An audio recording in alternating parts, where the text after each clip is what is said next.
আল্লাহ তাআলা যদি আপনার থেকে কিছু কেড়ে নেয়, বুঝে নেবেন সেটা আপনার জন্য ভালোর চাইতে ক্ষতির সম্ভাবনা বেশি বলে রব সেটা কেড়ে নিয়েছেন।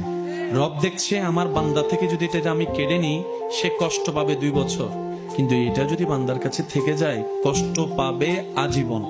এমন মা বাবা কি আছে যে সন্তানের খুশিতে খুশি হতে পারে না? এমন মা বাবা তো নেই।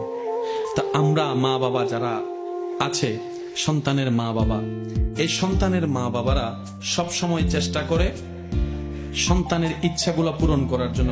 সন্তানের ইচ্ছা পূরণ করার চেষ্টা করে, স্বপ্ন পূরণ করার চেষ্টা করে।